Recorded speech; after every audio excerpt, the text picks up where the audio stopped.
अस्सलाम वालेकुम नाज़रीन, मैं हूं नाज़मा खान और आप देख रहे हैं मेरा यूट्यूब चैनल। नाज़रीन, ज़िंदगी में कुछ ऐसे केसेस, कुछ ऐसे माशरे में ऐसी चीज़ें सामने नज़र आती हैं कि आंखें जो है वो दंग रह जाती हैं और इंसान सोचने पर मजबूर हो जाता है कि ये करीबी रिश्ते एक दूसरे के साथ इस तरह का भयानक जो है वो खेल खेल सकते हैं। नाज़रीन, इसी एक केस को आपके सामने रिपोर्ट करने जा रही हूँ, शेयर करने जा रही हूँ। अम, केस कुछ यूँ है कि दोपहर को 3 बजे का वक्त था। शोहर को इसकी बीवी की कॉल आती है और रोते हुए कॉल आती है कि हमारा बेटा नहीं मिल रहा। शोहर दौड़ा-दौड़ा काम से वापस आता है, अपनी बीवी के साथ मिलकर हर जगह उसे तलाश करता है और घर में मौजूद जो है एक नौकरानी भी होती है, उसे भी बच्चे को ढूँढने में अपने साथ लगा लिया जाता है।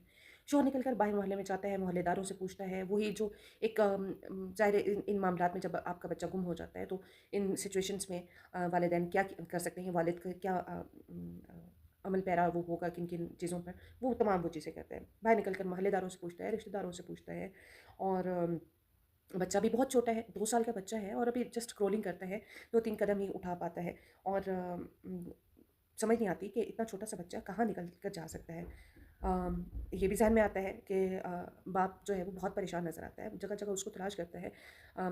जितने भी होल्स हैं, जितने भी हिडन होल्स हैं, उनमें देखता है कि किसी गटर में ना गिर गया हो, किसी सुराख में ना घुस गया हो, कहीं गिर ना गया हो। बहरहाल वो इन्हीं तमाम खदशात के साथ, अपने परेशानियों के साथ वो उसको ढूँढ रहा होता है। मसाजिद में जो है ऐलानात करवाए जाते हैं, लेकिन बच्चे का कोई अता-पता नहीं होता। पुलिस में एफआईआर कटवाई जाती है, पुलिस में बच्चे को ढूँढने के लिए दरख्वास्त दी जाती है। पुलिस जो है वो भी अपना काम करती है, शो जो है सख्त परेशान होता है और वहाँ से भी ज़्यादा और इससे भी कहीं गुना ज़्यादा माँ का जो है वो ऊँची-ऊँची धाड़ें मार रही होती है। इस बच्चे की जो है माँ वो इतना शदीद अपने गम गम का और तकलीफ़ का इज़हार कर रही होती है, जो कि कोई भी माँ करती है इन्हीं लम्हात में।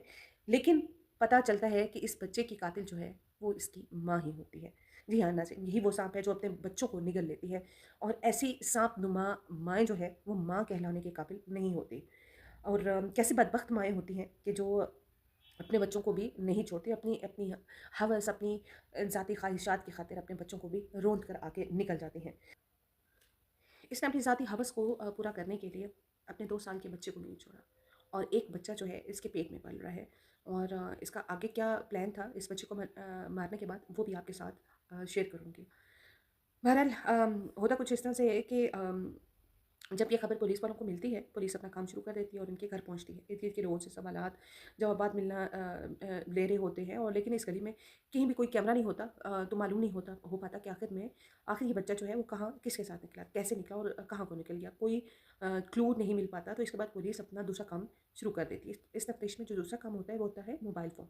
सबके मोबाइल फ़ोन दिए जाते हैं, इनके मोबाइल फ़ोन चेक किए जाते हैं, पुलिस इनके घर आती है, माँ की हालत जो है वो ग़ैर होती है। माँ से भी इसका मोबाइल जो है माँगा जाता है। इसका मोबाइल जब पुलिस चेक करती है तो उसके बाद खामोशी से चली जाती है। जाते-जाते इसके बाप को कहते चली जाती है कि हम जल्दी आपका बच्चा ढूँढ लेंगे। इसके बाद पुलिस जो है थाने चली जाती है और थाने जाने के कुछ देर बाद आधी रात के वक़्त इसके बाप को कॉल आती है कि आप थाने पहुँच जाओ।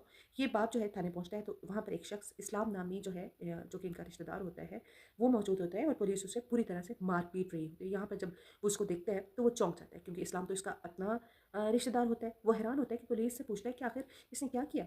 तो पुलिस उसको कहती है कि ये अभी अपने मुँह से तुम्हें बताएगा कि इसने क्या किया। इसके बाद जब इस्लाम जो है उसको थोड़ा-सा उसकी फैंटी लगाई जाती है तो पुलिस को बताता है कि उसने बच्चे को मार कर वहाँ पर फेंक दिया और मारने के बाद उसको जला भी डाला था और जलाने के बाद उसने सुनसान जगह पर फेंक दिया। पुलिस बताती है कि पुलिस जब वहाँ जाती है तो वहाँ पर ऑलरेडी पुलिस मौजूद होती है। किसी ने एक बच्चे की जली हुई लाश देखी होती है।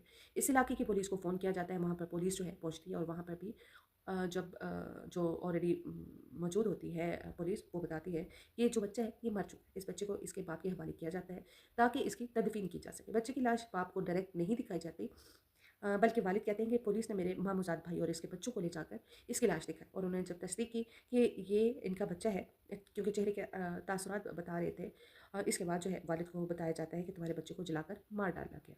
इस औरत ने आखिर ऐसा क्यों किया ये आपको बताती चलूँ।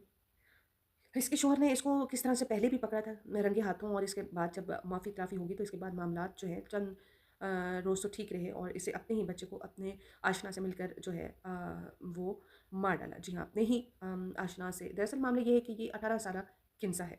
इसकी शादी 4 साल पहले हो चुकी थी और 14 साल की उम्र में और कम उम्र की शादी थी। इसके शादी को जब 4 साल हो चुके इसके घर में एक मेड थी, नौकरानी थी जिसका नाम सना था। जिस वक़्त किंज़ा की शादी हुई तो इस वक़्त वो इस शख़्स से शादी नहीं करना चाहती थी। वो कम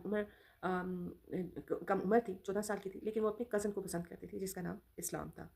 वही इस्लाम जिसने बच्चे का कत्ल किया।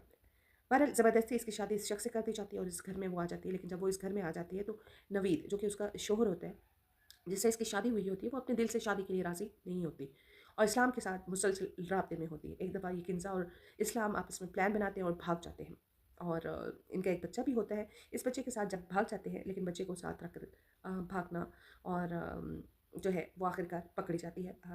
माँ-बाप और रिश्तेदार जो है मिलाप कराने की कोशिश करते हैं और ये दोबारा अपने शौहर के साथ रहना शुरू हो जाती है और शौहर उसको माफ़ कर देता है।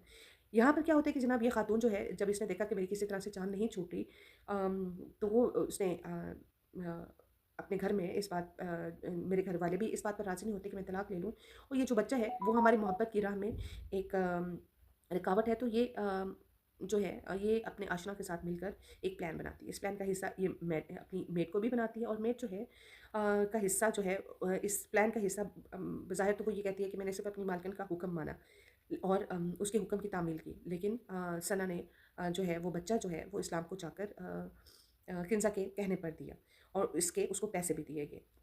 और जब इस्लाम के हवाले जब बच्चे को कर देती है, वापस आ जाती है और ये जैसे ही वापस आती है इसके बाद ये खातून जो है किंज़ा, ये अपने घर में रोना-धोना मचा देती है, शोर कराता है और इसके बाद तमाम तर वाक़यात जो है वो आपके गोश-गुज़ार कर चुकी हैं। ये खातून मुसलसल इस शख़्स के साथ राब्ते में होती है, इस्लाम के साथ और ये जो है ये औरत मुसलसल उस शख़्स के साथ राब्ते में रही और कोई क्लू नहीं मिल रहा था पुलिस वालों को और कोई सीसीटीवी कैमराज़ मौजूद नहीं थे जिसकी वजह से पुलिस वालों को कोई क्लू मिलता। तो ये वो वाहिद क्लू था फ़ोन कॉल करना क्योंकि किंज़ा जो है मुसलसल इस्लाम को कॉल कर रही थी कि वो जान सके कि इसके बाद उसने क्या जुर्म किया और किस तरह से उनके प्लान को तक़वियत मिल रही है, किस तरह से वो अपने प्लान को कंप्लीट कर रहे हैं। और वो बार-बार इस्लाम को कॉल कर रही थी। जब पुलिस वालों ने किंज़ा को पकड़ा और अब ये कहा जाता है कि पुलिस वालों को ये कहना है कि थाने में किंज़ा जो है वो बहुत रोती होती है और कहती है कि जब मैंने अपना बच्चा भेज तो दिया था लेकिन भेजने के बाद मेरा दिल नहीं मान रहा था और मेरा दिल चाह रहा था कि मैं इस्लाम को मना कर दूँ। लेकिन जब मैं अपनी एक खुशगवार ज़िंदगी को देख रही थी तो फिर मैं खामोश हो जाती और फिर क्या हुआ कि उसने अपने बच्चे को कत्ल करवा कर जो है वो जला डाला। नाज़रीन ये थी वो किंज़ा जिसके कम उम्र में शादी हुई और मेरा ख़्याल है कि बच्चियों की शादियाँ करने से पहले उनकी मर्ज़ियाँ ज़रूर पूछनी चाहिए, ताकि वो अपनी मर्ज़ी से कम अपने घर जाए।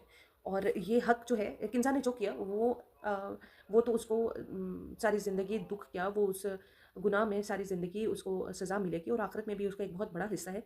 लेकिन कहीं न कहीं वालिदैन को भी चाहिए था कि इस बच्चे का जो है वो इसकी मर्ज़ी से रिश्ता करना चाहिए और फिर जितनी भी बच्चियाँ हैं, उनको अपने घर भेजने से पहले उनकी पूरी तरबियत करनी चाहिए कि जहाँ उनकी शादियाँ हो रही हैं, वो मुकम्मल कबूल करें उन तमाम लोगों को, उन तमाम माहौल को।